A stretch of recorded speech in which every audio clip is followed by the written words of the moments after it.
Well, welcome to everybody who's joining us. I'm not actually going to pay attention to the feed right now, but if you guys want to, if you see something come up or a question, and you feel like answering, I'm just going to mainly focus on you guys. Is that all right? That sounds Um, great to me. awesome. So first, I want to acknowledge Joanne and Nicole, your mamas. I just want them to know I love them, and I'm so thankful that I've been able to meet you guys and actually been able to meet your families. That's pretty cool. So Oh, just to paint a picture of how we're all on this call together. Um, as most of you know, my family chose to give everything away in 2011, start traveling full time, sharing our music and our love and our joy, trying to model what interdependent relationships look like, working through some really hard things in parenting and marriage, and then just connecting with the communities that we come alongside and encouraging that kind of work. And in our travels, we oftentimes need a place to park, which is an important part of interdependence, needing others. And through our network of friendship, we're put on to Neil and Joanne Beightol. I'm not saying your last name right yet. Gracie and Banjo always make fun of me for it. I'm so sorry. But anyway, and so we parked in Josh's driveway in 2015, and they welcomed us into their lives and their home. And yeah, we just really got right into it with your family, didn't we? And just stayed in touch ever since. And every time we circle back around through Florida, we come and visit them. And then Chris and Graciana struck up a friendship via social media, probably in 2014. And of course, as a mama does, you pay attention to what boys are talking to your daughter. And so I was Oh like, God. who's this guy? So I became friends with Chris too, and just really just thought hmm he was a stellar human being. And over the course of conversations, he was getting ready to finish school and wanted to try and figure out what to do next. And so we just said, come ride the bus. Come ride the bus. So we picked him up at the bus station in DC. That's right. Quick on and off moment. First time we met him face to face was when he was pulling his luggage up into the bus. And it was That's crazy. a really precious moment. And I think you maybe, I think you rode with us for maybe, I don't know, a Just month. about A 30 month. days. Yeah, a Yeah. month. Yeah. Yeah. Photos just came So, up on my timeline like a couple days ago. oh, so That's good. so crazy. So that's and then obviously you all know Graciana is my precious daughter, and by birth and blood, and she has a, a beautiful story to tell as well. So about how she knows me and how I know her. Anyway, just setting the stage so everybody understands how we're all in this conversation together. You guys have hung out with me long enough in my kitchen, cooking, sitting around. Normally, we would have a whole day to talk through these kind of things, right? We would be Yeah. marinating in it, and we would be really like working things out. We'd go back into our our our private spaces, and we'd think, and we'd come back together, and we'd really chew on this thing. And unfortunately, we're not all in the same place in body, but we are in spirit. And so hopefully, even in just this short time, we can just have a beautiful dialogue. You know me, and you know my cosmology and theology, and the idea of this God who has created this universe with us in it, and it's all connected, representing that divine dance between the Father, the Son, and the Holy Spirit. And so it's just this beautiful picture. You've heard me preach about it, sing about it. We've been singing Old Man's Town since 2011, right, Graciana? Um, hmm and and it's really important to me. And so I thought, man, how wonderful would it be to have a conversation where we can share our stories, and in sharing story, we get to see a micro, right? We get to look at the atom. But A the atom, microcosm. when you max out, is the universe. Yeah. My hope is that in sharing your stories, that we will each individually be built up in our own stories to see the connection of them all, and how when one falls, we truly all fall. And when one is honored, we're all honored. So that being said, I'm going to stop talking now. And what I'd love for you to do, and we've been talking about this ahead of time, is I'd love for you to tell your story. I'm interested in hearing about your backstory. Like talking, you can go back as far as you want to stories that you have been engaged with through your family systems, your ancestry, that have come to a place to shape who you are now, today, sitting in front of us. And so, yeah, maybe let's just start alphabetically. Chris, you want to share your story, man? All right, cool. All right. I think I might also be the eldest person here in college, and I know I'm older than Grace. So yeah. All right. Where do I begin? I was born in 1990. I showed up. I grew up in Worcester, Mass. Worcester, Massachusetts is it's people kind of know it as something that's just near Boston, right? It's just one of those like western, like those cities that are like west of Boston. But yeah, Worcester's my hometown. I grew up there. It's a very diverse city. There are people from all over the globe that live here. People from Kenya and from Ghana. People from what do you call from Japan and from Korea and from Brazil. People from all over the world live here just because we're near a metropolitan city. We're near Boston. We're sort of like on the highway. We're on the way to New York. We're on the way to Connecticut. We're on the way to all those places. And so a lot of people come here to live and congregate. And so, growing up in Worcester was really, I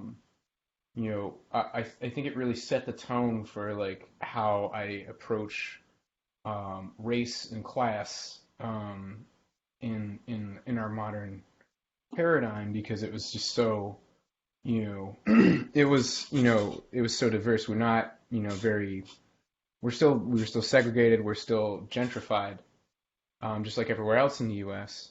But people would all go to the same schools, and these people would, eat in the same cafeteria. And so, and then just like growing up in this environment as a mixed race person, was kind of, it was still challenging, because it was like, what do I identify as black? Do I identify as white? Is a question I think that we all ask ourselves, that our black and white brothers and sisters, or is that like we have to ask that question in a way that I really, that others don't, in the sense that like when I show up to the table with the black side of my family, I have to ask myself, well, like, or I used to have to ask myself, am I, am I speaking like them? Am I talking like them? Am I acting like them?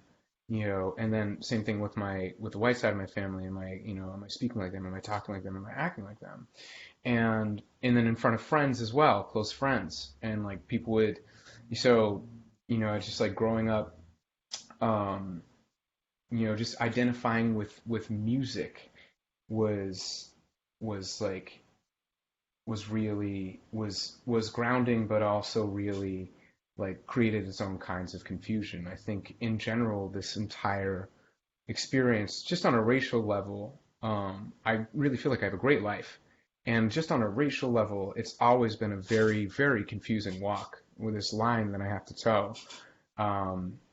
Where musically it's like, all right, should I, like, my dad is white, my dad is a rapper, should I be a rapper? Am I uncultured enough to do that? Those kinds of questions came to mind. Um, and so, yeah, throughout all of my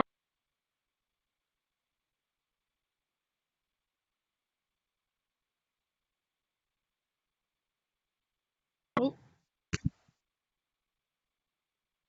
Lost him. and I'm back. hello. Yeah, I'll tell you a couple key stories, and then I'll kind of bring it back. So, all right, so I'll just tell you about my first experience with racism, because I think one of the things that we have to understand as mixed race people is that we are black, but we're also whatever people see us as in their minds first. And to us, we're our own person first. Hopefully, we've done that homework. And but like when you show up in a public space, um, so Western Mass, this place called Spencer's at the Spencer Fair. I was 11 years old or 12 years old, and I really, really cared about like appearing black and like really looking the part. And so I I kind of overshot it and dressed really hip hop and like dressed really like kind of the time. And so I was wearing like the Fat Farm shoes and like it was a completely different person than I am now. And so like we showed up at the Spencer Fair. Spencer is like this like is sort of it's kind of for Massachusetts kind of in the boonies. It's predominantly white community. And they have this fair every year, and my family like to take us there every year. And so we but I went there and I showed up like this with one of my best friends, who was also mixed, and but also really trying to perform like like a more exaggerated version of blackness.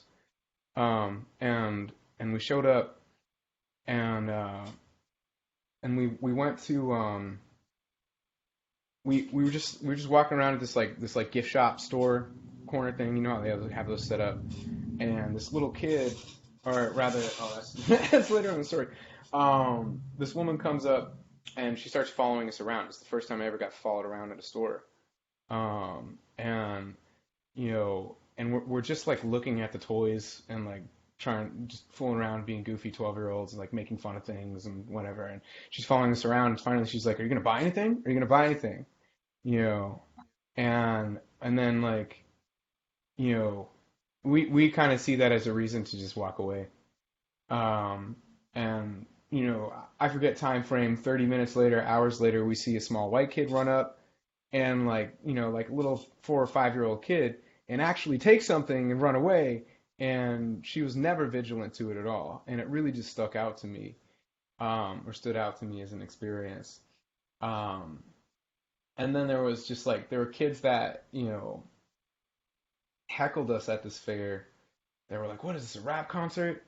Like that were from far away, and I those things echo in my head, and so not quite a story so much as just like I guess it's kind of a story, and so it's just like that was like one of my first experiences with racism, and really seeing, okay, I do get treated differently because of the skin I'm in,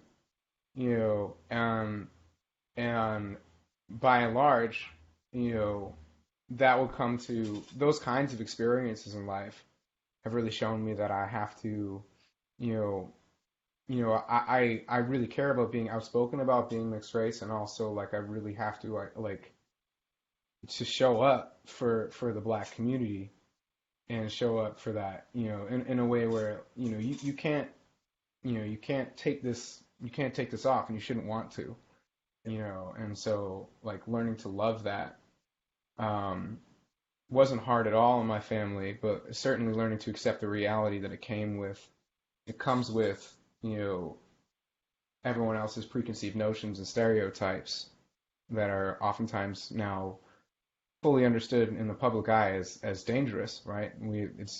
It's dangerous to be black. It's not dangerous to be in a room with a black person. It's dangerous to be black.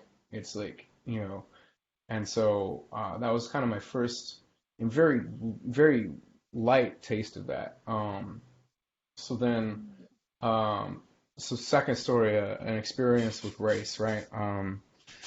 that whole time I was growing up, just like, what am I? Who am I? Right? And I had my first real, like, kind of, um, like self-reflection on the matter when I was like 19, 20 years old. And I was asked to write a paper on my identity. It was one of the first times that I ever wrote about being like mixed race.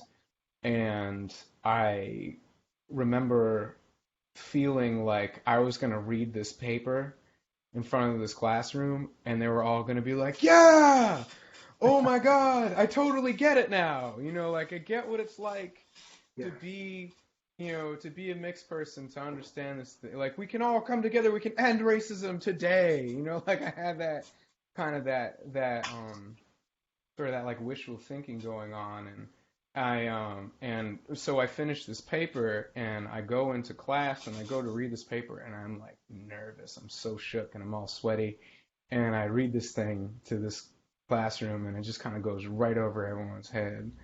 And it was the time when I really realized, okay, there's a lot more work to be done, and I mean, like, I was also really discouraged too, because I just thought that this was going to be news to people, like it was going to make sense, like it was like I'm black and I'm also, I was like, I thought that was going to really shake things up. So, and it didn't. So then, like, you know, I kept that thought process going, all through college. I went to, going to Berkeley. Um, really, at that time, so that kind of the third story is like maybe like my disenfranchisement from like American whiteness and American blackness, which is very different than it is anywhere else in the world. And so when I was at Berkeley, I had the privilege to be exposed to people from all over the world. And I chose to, for the most part, not really fraternize with Americans, because I was like, I want to learn what other people are thinking. I want to learn how they view race and how they treat it and act upon it and talk about it. And again, ultimately, like, end of that story, I think a lot of us know the end of that story. I was pretty disappointed still, because racism is everywhere. And racism often points a finger at black people more so than anyone else anywhere, but it just is different. And so, but at the same time, I became close with a lot of Brazilian folks, South American folks who played music, and they showed me a love and respect I had never gotten from or that I never felt like as validated. I didn't even know how to put it to words, because it didn't it didn't occur to me that I wasn't being like listened to or spoken to or heard or respected by like my white community members from college, until I became friends with this group of Brazilians that were just treated me with respect, like just like unbroken respect and love, and like and it kind of changed my whole.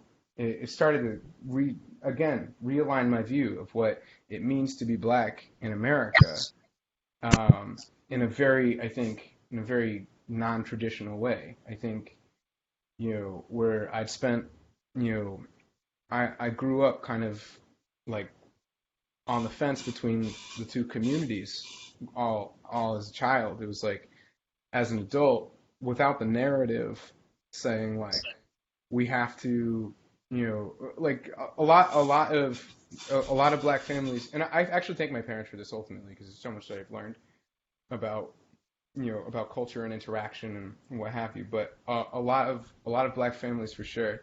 Yeah, I think my heart might have preferred this. Um, Teach you the importance of building community with other black people, um, and and the importance of that is so huge in the U.S. And I think that at the same time, when you grow up in a mixed race household, your parents are a lot more likely to tell you, especially in the 90s, that race doesn't matter at all. And so that was a huge part of this trajectory, right? This thing that leads me to, all right, well, in like, because as I got more educated, my life got whiter and whiter and whiter, and I was not keeping track of it at all. And so that's sort of some more backstory to that backstory is um, another huge part of my disenfranchisement was like, oh, I needed to get connected with other black folks, and so that epiphany actually didn't hit me until after I got out, like I'd say a few months after I got off the bus with y'all. I started to really go, okay, I need to take matters into my own hands. I need to become a part. I need to figure out how to become a part of the black community. It's not too late. I'm an adult. I can make my own decisions. And so I moved out to Roxbury, Mass. And so I stayed there. I lived there for like 2 years. And I moved there through the Berkeley Housing Project. So I actually was like living with college students, living with people much younger than me. And I think it was one of those things where it's like sometimes you seek out to learn a specific lesson in life, and then you end up learning like 5, 10, or 15 others that had nothing to do with the one you were looking for. And I instead lived with like the house was multiracial throughout the whole time I was there because it was college students. And I didn't end up, long story short, becoming like integrated into the black community. Um, but what I did get was a sense of like a time to really reflect and be around people that were like younger than myself, that and kind of reconnect with American culture. Like these kids were all Americans for the most part in my apartment. There were only a couple folks from, and so it was just I learned a lot of things about like life and self-care and all that. And so then, you know, so that chapter happens, comes and goes, um, and eventually I land on, all right, well, I've wanted, this whole time to start this band, The Cultures of the Mixed People. Um, you know, I've wanted to start a band that, that just focuses on this subject, right? I think music is a vehicle to send a positive, message, and so and to send like a real sound message for people to dissect. It's a language that speaks to all. Um,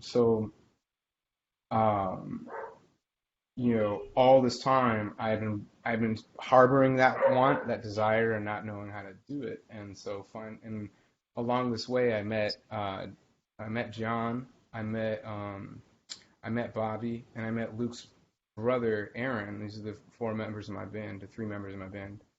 Um, and I I hit up John and I was like, I really I want to start this band. I want to put this together. Do you think this is a good idea? I brought you here because you're mixed race. And he was like, he was so like so much behind it and so very like excited about it. And and since then we've been so now for almost the past 2 years we've been like writing music together and creating music that speaks to mixed race identity specifically, and addresses, the real, like the real experience that is not being able to easily decide, how black am I, how white am I, you know, um, and so kind of where I'm at today, and yeah, it's a pretty long story. It's all right, man. It's Probably awesome. should have timed myself. Sorry. Yeah, No, that's great. That's yeah, awesome. yeah. Um, Thank you for listening. yeah, definitely. Yeah. Graciana, do you want to have a share? Yeah. Um, so I was born in 96, to a single mama. And I was born in Atlanta, Georgia. And then the first 12-ish years of my life, we lived in Wisconsin. And around the time that I was 2 years old, my dad, um, stepdad, technically, to make it easier for everyone to understand, um, Craig came into the picture. He's from Australia. And my birth father, Corey, that was around the same time that he separated and kind of left the picture. So all of my memories growing up are with two white parents. However, the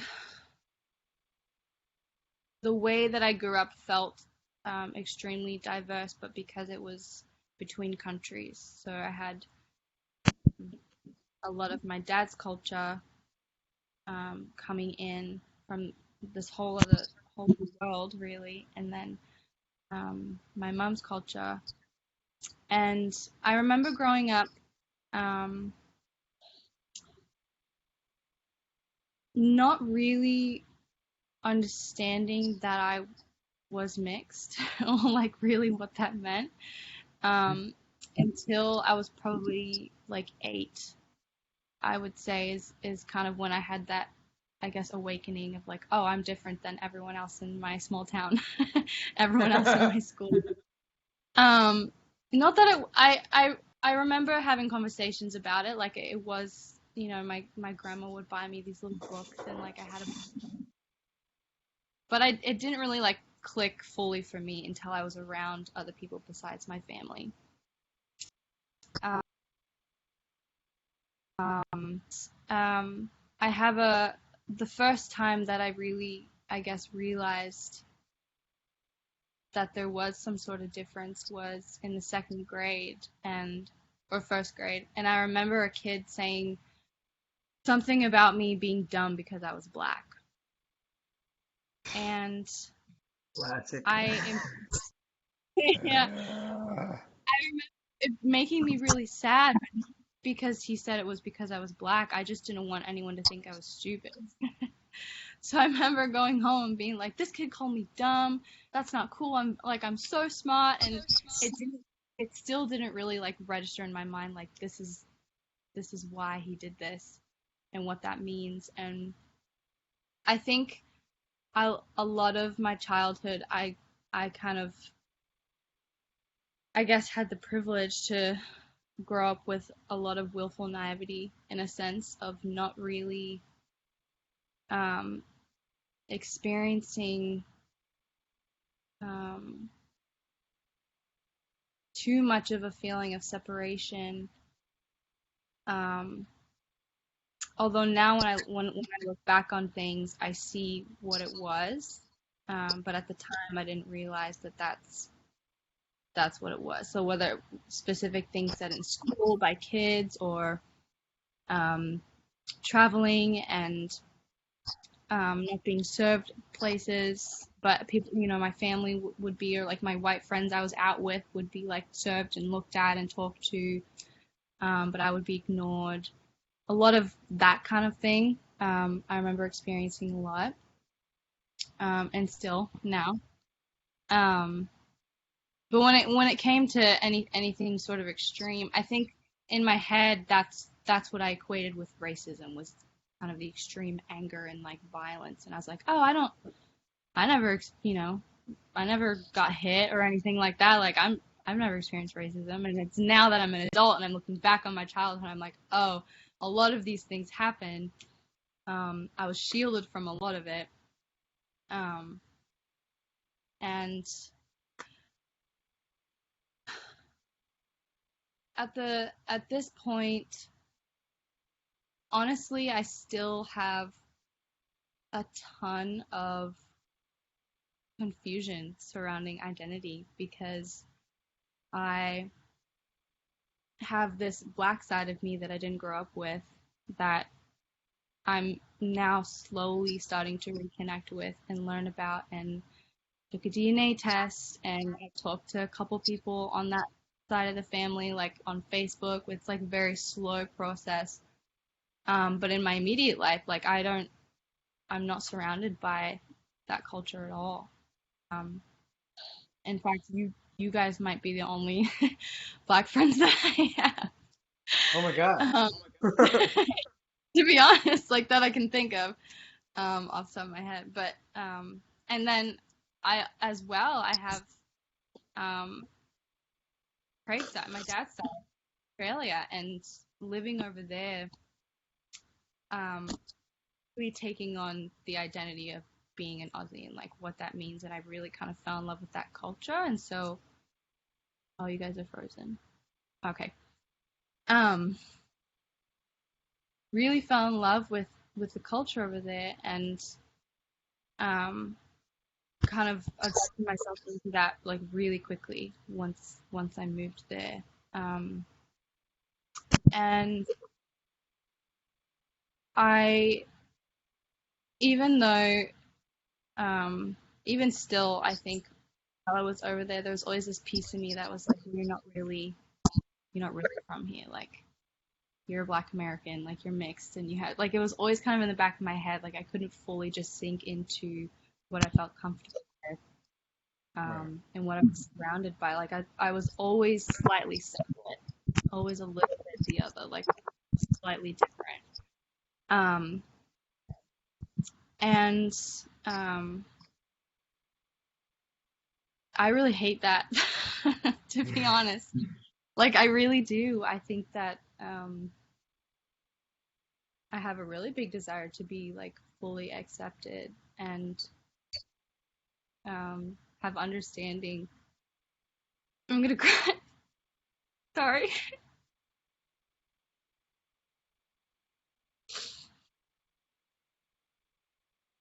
Oh, yikes.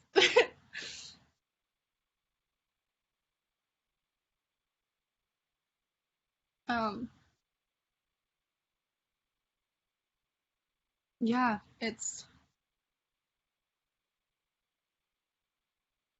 something that I'm always thinking about, and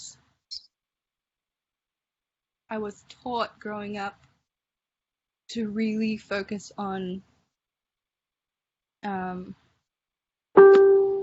my identity being in God and not even thinking about like the color of your skin or the culture that you're around. And I really believe that, and I really feel that. But now that I'm an adult, that gets challenged a lot more because I'm living in the world, and I'm experiencing things that constantly shakes that. And um,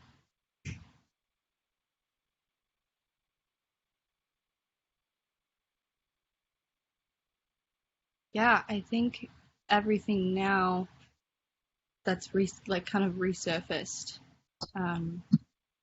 things that are going on at the moment with the protests and everything. It's kind of been a slap in the face of kind of realized that I've been choosing to ignore that, I guess, like that part of the journey that I'm needing to figure out. And I'm with everything going on, I can feel this like tension side of me of being pulled to one side or the other, of like, whose side are you on? Like I have this whole community of white family and friends and fans and who have been like, well, we've known you our whole lives and we love you and it's no big deal. And then I have this side of me that's unknown, but I still feel it because it's in my blood and it's my history and my ancestry. And I'm I guess I would say I'm at a part of my journey where I'm just really tired. To be honest, like I know talking to people that this is just part of it. And I continue to ask questions and educate myself and dive deeper and get to know all the sides of me. and not only just the Australian and the European and the Black American, but like doing research on where did my people come from originally? Like, what does that look like, and how is that connected and a part of me? And all sides, and how can that play out as I move forward and the things that I create and the music that I do and the people that I'm in community with, how can I use that not only to kind of heal that tension in myself, but then also give that to people, especially growing up now, who are working through it and feeling that like, I'm a little lost. Like, I don't know if I have a place, you know. Like I'm tired, but I'm also hopeful and like excited because I know that there's so much more to learn and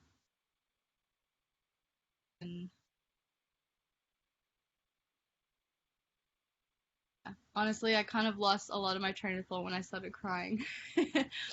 But that's me. Thanks for letting me share. Thank you. Ugh. Beautiful. Joshua? Can you guys hear me? Is my mic? Yeah, we can hear you. Yeah, I have to follow up Graciana's beautiful story. But yeah, I mean, I guess we all have the same sort of, I guess there's a lot of similarities, like listening to you both stories, and then seeing how there's a lot of similarities in mine, and I guess it's just the beauty, and that comes with like being interracial or being mixed, and yeah, I mean, I grew up in, let's see, pretty much like my cognizant years in Naples, Florida, which is a lovely community down south. Um, but yeah, it's like a safe place. It's a nice place, you know. Everybody's nice to you, and I guess growing up with my father being a relatively known figure in the community as like a dermatologist, and you know, I never found myself in a position where I was looked down upon until I wasn't with him. Anytime I was with my mom, with my siblings, I didn't know this, but that was when I experienced these racist situations, the looking down upon. But when I'm with my father, they're like, "Oh, that's Dr. Beightol's son." But when I'm alone, I'm with my mom, and she's with four other little black kids, and we've experienced the whole, like, I mean, every little, like, every little type of racism. We've all had been followed in stores. We've all been like, we even got this one guy came up to my mom. She was alone with us, and she said, "How do you afford to pay for all those kids?" Like, never would have said that if we were with my white father. And I just, like, these things I didn't have to worry about because I was Dr. Beightol's son. Growing up, that's when I started doing things by myself, when I had my own car, when I was more separated from that white. Basically, he was like a white protection. Like, you never had problems in stores, you never had problems with the police. And I've been pulled over 10 times for stupid things, 10, 15 times. I guess I'm my mom's son, but it always starts out hostile. Like, it always is like they always got their hand on their gun, or like they're always very careful when they see you're black. They run your name, and then, "Oh, okay, you're Dr. Beightol's son," blah blah blah blah blah, and never actually had a ticket in this community. which is pretty crazy. But it always starts out like I always have my hands on the steering wheel. You know, I'm very like yes officer. But so that was something that I had to like to shift. Like I'm on my own now. I don't have this protection, and that's what it essentially is. Now I have to in order to protect myself, I have to understand and fully realize like the blackness that I have in me. Like when I'm in any other community, I mean, thankfully Australia is fairly safe with like gun violence and stuff like that. Although there's a lot of racism here as well. But when I'm not in that situation, when I'm not part of Dr. Beightol's family, that's when if I'm not careful, like I can just go thinking like there's no actual racism because of how I grew up. And I guess I'll go back really quickly. I guess like one of my first like experiences, um, which left me very unsettled. I don't remember how old I was. I think I was maybe 12 years old. I was with my family, and we were living in this community called Golden Gate Community, which is not a bad place at all. Except it was weird for me, like as a black person, just because there's like a lot of it's kind of like in the more I'd say like countryside of Florida. There's like the Confederate flags, you know. There's the big trucks with weird bumper stickers, you know. That's scary stuff. But yeah. So I think our neighbor walked by our house and she was like, oh, you guys are mulatto kids. And I was like, I'd never heard that word before. And I was like, How old yeah. are you during this time? Like 12, I think, 12, 13. And I never heard that word before. And like I knew like my father was white, my mom was black, but like I didn't really know what that meant, especially in a more like racist community. So I was like, and she was like, yeah, okay. Also, side note, white people love asking who's black and who's white when you tell them you're mixed. Like for some reason that's like so important to them. They're like, Yeah. wait, who's white? Because it And you know makes what I a think it difference. is? It makes so much of a difference. You know what I think it is? I be, I get the sentiment because then she said after I said, "Oh, my mom's black. Like she's from Trinidad." Yeah, that's another thing. Anyways, but I told her that, and you know what she said? She said, "Oh, your mother must be very beautiful." And it sounds harmless, but what does that actually Yeah. mean? Yeah. And I kind of have gotten this sense like growing up. It's like if your if your mother's black, that means it's because your father chose her. Like he chose her because she must have been the most beautiful black person. She was and that's what makes her worth it. Not her personhood, not because my mom is the most caring, sacrificial person you'd ever meet. Not because she's also very beautiful, but it's her personhood. That's why my father fell in love with her. And so I remember just being really unsettled by that. Like why? And I remember answering. I was like, yeah, I love my mom, but like I didn't understand. Like it was just very unsettling conversation. But yeah, I mean that was when I started to understand that people were very like when you say you're mixed, there's a lot of questions that come with it, and there's a lot more to just being, oh, my mom's black, my father's white. And like I didn't realize how like especially in like the area I was, how rare that was. Um I think I was 14 when I told my parents. I announced to them. I told both of them. I said, "Mom, Dad, I'm gonna be black now." And they were like, "Hmm?" And I think that consisted of, I don't know, listening to rap music and wearing like basketball shoes or something. That was my understanding of black. But growing up like in the community, I feel like I was the black friend that everybody would say, "Oh, I know a black guy," like, to excuse their racism. Yeah. I was that clean Yeah. cut, spoke properly, dressed properly. I was the guy that it was easy to be friends and they had a black friend because I didn't understand like the pride that comes with being black. I was the kind of guy to be like, I grew up thinking maybe I was slightly not as good as them because I was a little darker, but but I didn't. What you know what scares people? What scares racists is racism. Sorry, what scares racists is having pride in your color. Saying saying instead of like I would get this all the time growing up. They'd be like, "Oh, it's okay." Someone would say, "Oh, you're black," and I'd just be like, "Yeah," and then somebody would say, "Oh, it's okay. Um, I don't care that you're black," or "Oh, you're not that black," and I'd be like, "Oh, thanks." But now what? But now I'm saying, yes, I'm black. Don't look at me and say, "Oh, well, I think you're the white part of your family," or I take pride in my color, and I take pride in the African heritage that I have through the Trinidadian heritage. Like that brings me pride, and that also scares them. And so I'm getting ahead of myself. I think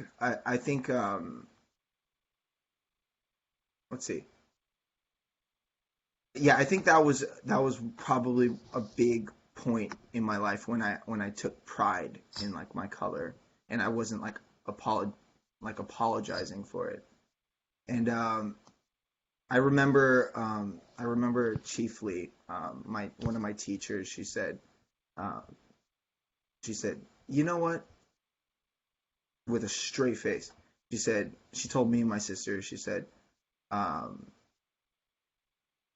"One of my black friends in college told me there's a difference between," then she said, "the N word with a hard R and black people, and you're one of those nice black people."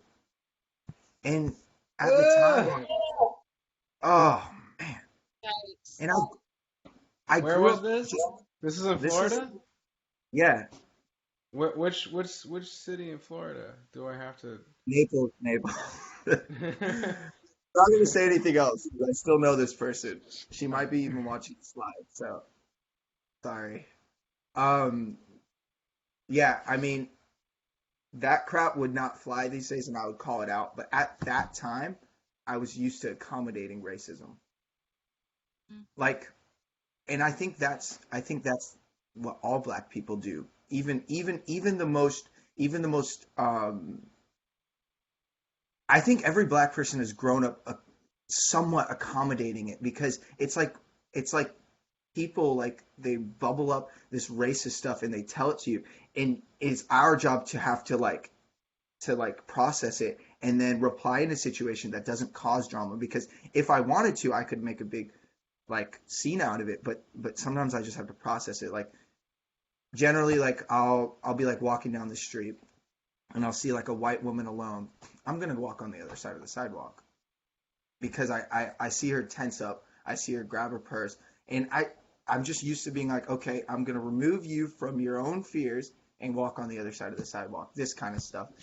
And I'm kind of at the point in my life where, like, I just remember growing up every single time, just accommodating this racism, apologizing for my blackness, just just like allowing this to happen. And while a lot of people, like when I see some racism or if I see someone who's racist, to me, I have to process. Do I say, is this friendship or is this person worth me hurting myself over, or worth me explaining something that is so obvious, or that all it takes is to listen? Because you know what annoys me the most you know is when people tell you how to feel or tell you, no, this is not the situation because of it. And I think you won't even know where to start on this issue because you're not even listening. You have to listen to Right. people. And so, I'm at the point where, you know, I've accepted who I am. I'm comfortable in my skin, and I love being mixed, and I love my father's side, and I love my mother's side. And it's very liberating because, like, I grew up apologizing for myself. Apologizing for racism, accommodating it, and now I'm in a place where I don't have to I don't have to either apologize for it, accommodate it, or even waste my time explaining it to people. All I can say is listen, just listen, put yourself in my shoes. And if you can't do that, because my father grew up in a my white father grew up in one of the most racist parts in Florida. And he told me there was a point in time where he knew he could either go down the path of racism or change. And all it took was to listen to other people and to confront yourself. And if you can't do that, I don't think it's worth it for me to argue with you or to fight that. And so, yeah, that's kind of my story. And, I guess that's it. That's all I have to say.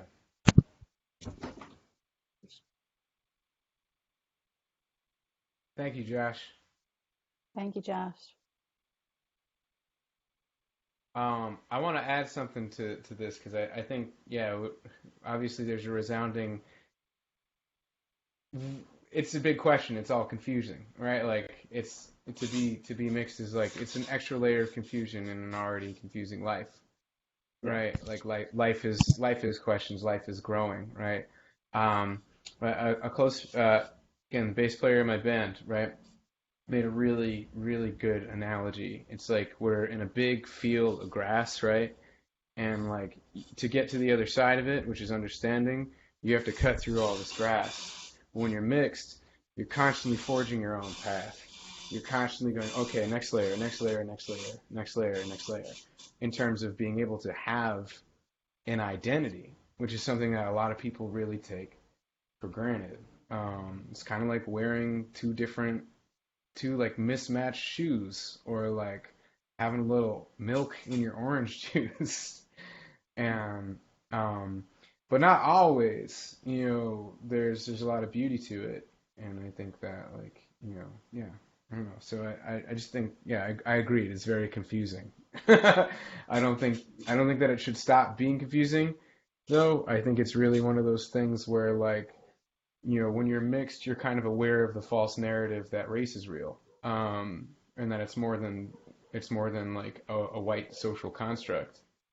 And like when like you kind of have to take a step back a lot earlier, I feel, as a child, when you're mixed and your parents don't look like you, or not one of your parents doesn't look like you, and just like having to come to terms with that and figure and understand, well, how do I navigate the world now in this paradigm where everyone's about on some level either beneath the surface or really upfront about their views on race. So we just lost two people and one person's back. Yeah. So man, I like that a lot. I like what y'all had to say, and it resonates with me deeply. Just because it is so like, you're always being asked to transform your identity when you're mixed. Be that with your own family and friends or in the workplace, in a way that is like kind of like there's authenticity is constantly like, it's a personal question I ask myself all the time. And not because I want to or because I think it's good for my health. Well, it is because I think it's good for my health, but because I have to, just till I stay sane. I have to be like, am I being authentic? Am I really me? Is this really me? Yeah. So I love that. Yeah, love so that we're talking about this. thank you all for sharing the micro, the close look on these stories. You guys have heard me share the story about my grandma's quilt, right? How my grandma was a quilter. And, Yes. yeah, and so, my grandma was a quilter, and I remember when I was little, I'd go to the quilting circle with her, and the ladies would be sitting around, and they'd be hand stitching the quilt. And so I'd crawl underneath and would be looking at all the threads and the chaos sort of coming down in.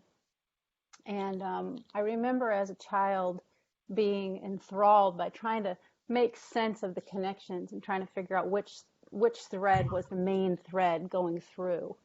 Um, and and then just while I was, laying under there, trying to imagine what the other side of the quilt looked like.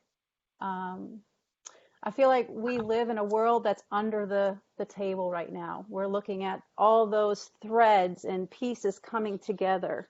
Um, Mm. and if you could step out from underneath and look and see on top, what is being created? What would that look like for you? What would you want to see being created? And just before you answer that, our call is going to end in 15 minutes. Ah. I know it's an Okay. existential question, but just maybe even just one or two words or a sentence that just what does that picture look like? What is the macro? What's the universe to this micro story? Um, Very quickly, I think that being mixed race specifically is a call to action to stick up for those of us who deal with harder racial identity scenarios in life, and especially Yeah. if you're half black, it's like you gotta stick up for black people, and because you are black, and so it's like I think that's the major thing. We're in a situation right now where we are socially terraforming this country, and it is so important to be a part of that conversation, to show up at protests, to show up for donating, all that kind of stuff, and to just be present and be an ally in that conversation and be ready to be a bridge, specifically because you're also white and Yeah, I was gonna you come directly from white culture, and say. so like just as much as you come directly from black culture, you get to be the bridge that puts those things together, and it helps them to, like, if any, I really feel like mixed race people are sort of the answer to the Martin Luther King quote. I want to see little black boys and little white boys and little black girls and little white girls holding hands together. It's like we're the embodiment of that Sure. quote. And so we're like a walking deconstruction of the racial conversation, which is so necessary for mixed race people to speak. and to speak their mind and just share their stories right now. So that's what I have to say. 2 minutes of my 2 cents. But thank you guys so much for talking. Anybody else got the what does the other side of the tapestry look like?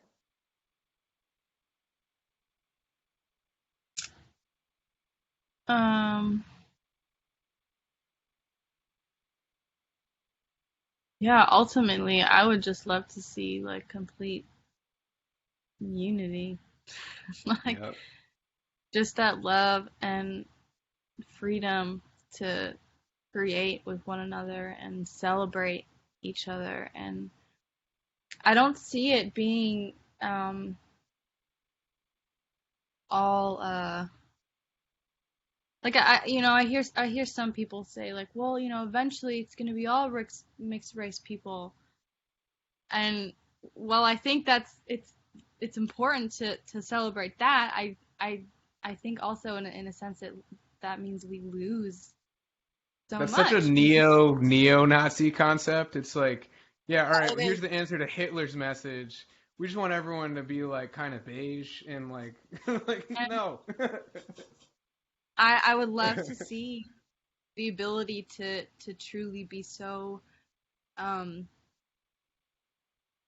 uh confident, I guess, in who you are and each person is, to be able to celebrate everyone else and their uniqueness and stand in unity in that and create out of that.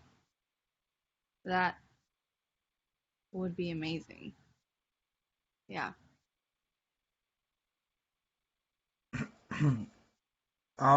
Yeah, for me, um, I guess it's kind of just echoing what you guys said. Um, I hate more than anything the whole I don't see racism, or sorry, not racism. I don't see color, or I'm color blind, because that takes the beauty out of individuals. It Yeah. takes the beauty out of someone being white, someone being black, someone being mixed, someone being any other race, because it's not about seeing, it's not about sight, it's about character. It's about how do you treat these people. So, I want to live in a world where everyone can be unique, but we remove these like we take the foot off the neck, and we break down these like systems built against um, the Yeah. people who are being oppressed. So, like, also one more thing really quickly. I grew up in I'm currently in growing. I have grown up in a very religious circles. What I hate more than anything is an apolitical church. I hate that they make black people choose between Christianity and blackness, or patriotism and non-patriotism. Racism a bipartisan issue. No, it It's literally not a you're it's not a it's not an issue of politics. Racism is real. It's not up for debate. yeah. Yeah. And when I talk about experiencing racism, or I go to Black Lives Matter, I don't want to hear you just need to preach the gospel, because the gospel, in my belief, is action. Gospel dictates everything I do. The gospel is what compels me to go to the Black Lives Matter protest. So Yes. there's can't have an apolitical church. We have to have a church that is active. But Yeah. the church was active in politics by establishing a lot of these racist regimes. So we have to answer for that and erase what we did, because there were church services, and there were lynchings while they were eating lunch outside of the church. So we can't afford to be a church that doesn't step into politics or doesn't go up to protest. We have to be involved, and we have to break things down because of our faith. So yeah, that's what I want. To add to that, have you seen the Chance the Rapper post that he put up? I thought was so powerful. He wrote Jesus was lynched. Jeez. Oh Jesus yeah. was lynched. My Think about jaw it. literally. It's the same thing. How is it not the Yes. same thing? Super radicalized, like right wing government essentially, Yeah. kills people who think differently and who are oppressed by them to display dominance and power over them. It's Yep. the same Yeah. thing. Yeah. It's And that's not to glorify the struggle at all, but to just point out like the massive hypocrisy that Mm. it is to be a Christian and to not like own Mm. up to and love Yeah. black people, and to be able to show up for black people in yeah, this time, and to yeah, Yeah. help change and the paradigm, shift the narrative. yeah. Yeah. Yeah. Jesus was lynched. Jeez. Mm. Mm. Heavy.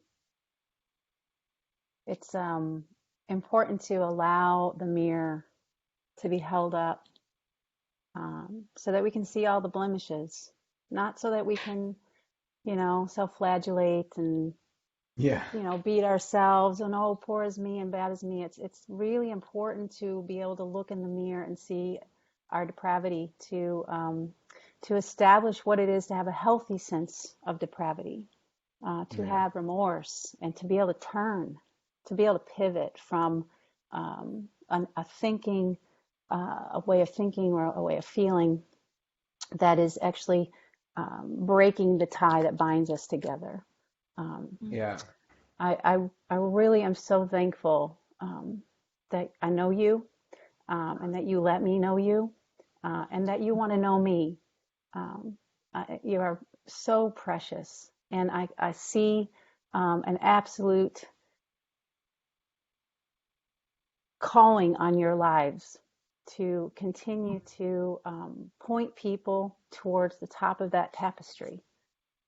Yeah. As you were speaking, I heard the words unity in diversity. Oh yeah. Unity in diversity. Maybe that could become another hashtag to add to the. Um, and I also heard a longing for um, repentance, for uh, the mindsets of the people in your lives that you know. Josh, you mentioned, this person might actually even be listening. I hear, so there are deep connections here. Your stories are not isolated.